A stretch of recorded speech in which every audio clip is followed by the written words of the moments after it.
rêve, c'est de monter une entreprise de jeux vidéo au Japon, avoir une équipe avec laquelle je créerai des jeux dans une office devant un tableau blanc. Voilà l'objectif que je veux atteindre. Ça fait quelques mois que je poursuis ce rêve avec acharnement et depuis la dernière fois qu'on a parlé, il s'en est passé des choses. Faire des jeux pour des entreprises ou des créateurs, gagner de l'argent et de l'expérience. L'idée c'est d'en vivre et un jour de pouvoir créer mes propres jeux. Cependant, pas facile de trouver le temps de gérer le code, la recherche de clients et l'éducation de ma petite fille de 2 ans. C'est donc pour ça qu'on a commencé à recruter des devs et des designers. Grâce à leur travail, on se rapproche de ce but qui nous paraissait si lointain.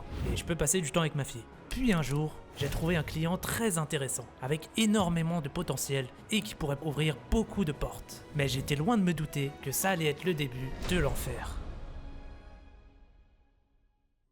Alors ça c'est ce que je voulais faire à la base, mais il n'y avait pas assez d'argent ni d'intérêt pour le faire, donc on est parti pour des vidéos face cam plus régulières. Donc ça fait quelques années que j'essaye de faire une entreprise de jeux vidéo au Japon, donc vécu tout un tas de trucs que j'aimerais partager, par exemple ce que j'ai appris, ce que j'ai vécu, que je trouve qu'il y a de la valeur, et donc aujourd'hui on va parler de est-ce que le Japon est un bon endroit pour faire une startup dans le jeu vidéo.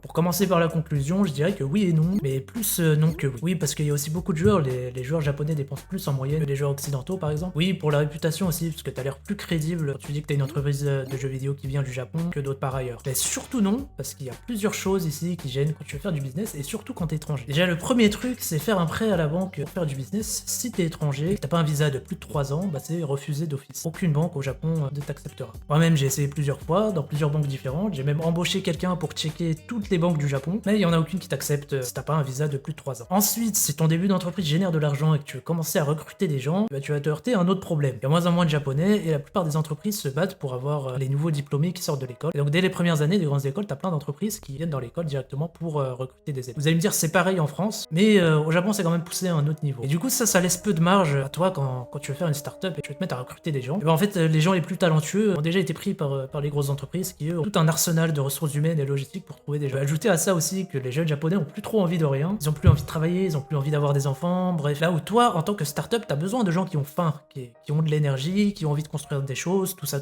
Ensuite encore non, parce que c'est assez lourd administrativement. Faut beaucoup se déplacer, faut beaucoup payer, alors que dans d'autres pays tu peux quasiment tout faire en ligne. Après faut faire une montagne de documents administratifs, faut avoir un sceau à ton nom, puisqu'ils acceptent pas la signature ici, payer des milliers d'euros, des trucs je sais même pas à quoi ça sert. Quand t'es étranger, tu peux ajouter à ça aussi les frais d'avocat, pour le visa, tout ça. Bon après de nos jours pour les papiers administratifs c'est un peu plus simple parce qu'il y a ChatGPT. Vraiment super ce truc. Et enfin le dernier non, je pense que c'est le pire d'ailleurs, c'est qu'il n'y a pas un grand esprit d'innovation ici au Japon. Ils ont peur de sortir du cadre, de faire des nouvelles choses, de défier les normes, l'autorité, tout ça. Et tout ça, c'est des trucs nécessaires quand tu veux faire une entreprise. Parce qu'en général, quand tu dis je vais créer une entreprise, tu le fais parce qu'il y a un truc qui n'existe pas, t'aimerais que ça existe. Et pour faire ça, faut bousculer, critiquer ce qui a déjà été fait, oser prendre des risques, oser sortir de sa zone de confort, oser avoir l'air stupide aussi. Ça, les Japonais d'aujourd'hui, ils ont du mal. Ils ont peur de faire des nouveaux trucs, peur de se tromper, peur d'avoir l'air stupide. Toi après, en tant que nouvelle entreprise, en tant que start-up, en tant que personne qui veut créer des nouveaux trucs, je te retrouve à travailler avec des gens comme ça et c'est un peu contraignant. Voilà, mais malgré tout, je fais quand même une start-up au Japon et je suis très heureux de le faire. Et on fera peut-être une autre vidéo pour parler de pourquoi faire une start-up de jeux vidéo au Japon. Allez, à la semaine prochaine, salut.